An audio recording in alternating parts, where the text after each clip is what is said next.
Ashlee! Hey! What are you doing here? Oh, you know, just taking some classes and doing some art. Oh, amazing. Yeah. Where'd you come from?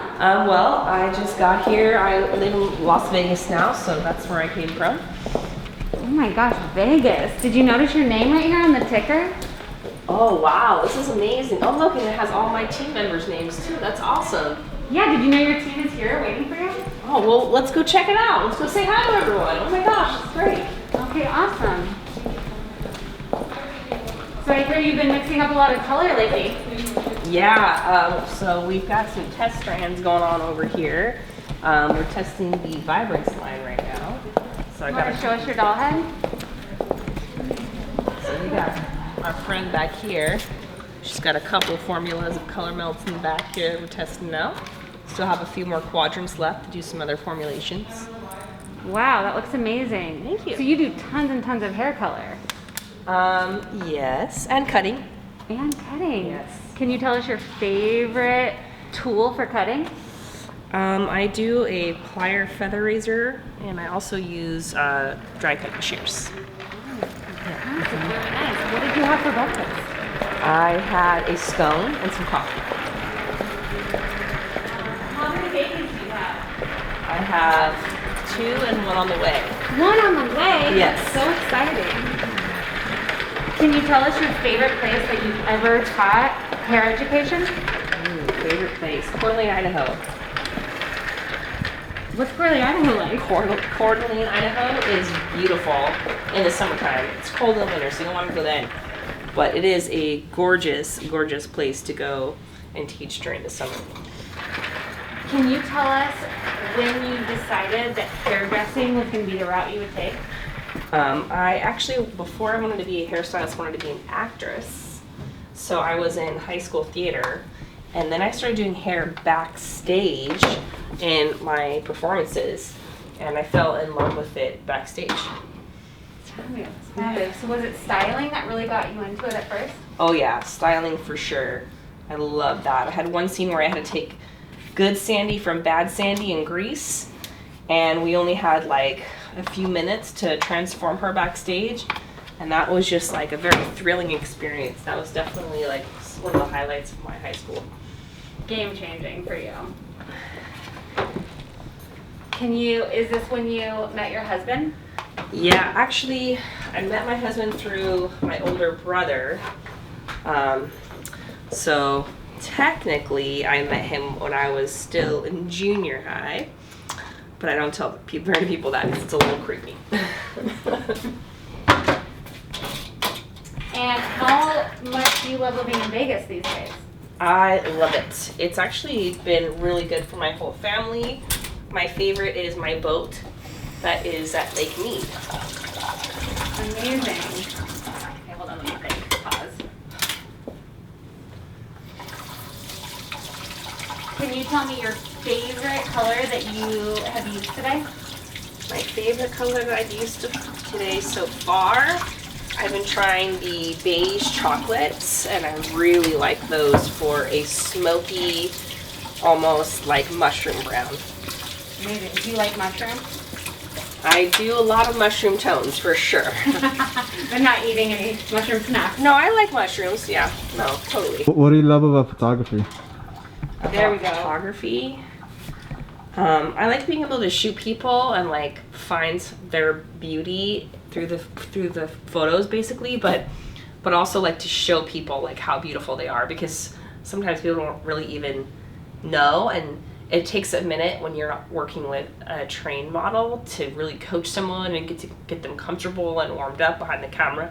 But sometimes if you can like fake them out and distract them and get them comfortable and then get that shot and then show them like, look at how beautiful you're looking, and they're just like, that's me, like I don't recognize myself, like that's exciting for me. How long did it take you to get to this point where you see photography this way? Oh, it took a long time, I'll tell you that much. I actually did an entire year blog with my husband where I actually did my own hair and makeup, and then I modeled for my husband and he took the photos.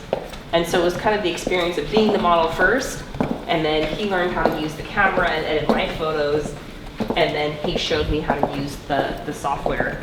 And from there, I just had to continue to practice because when I was traveling and teaching, I didn't have like a photographer or videographer with me. So I had to become an amateur photographer just so I had the content for my Instagram. Yeah. Did you always know that you wanted to teach hairdressing? Not necessarily. Like, I think it happened more naturally for me because I was like I was working in a salon that was brand new and did not have an assistant program. And so I just stepped up to the plate to do it because I wasn't really given a great apprenticeship and I wanted to give them something that I didn't even have. And so I wasn't necessarily ready to do it, but I started and then I fell in love with it. And so I just continued to do it. What would you tell your younger self if you knew then what you know? Oh my God. Oh man, that's tough.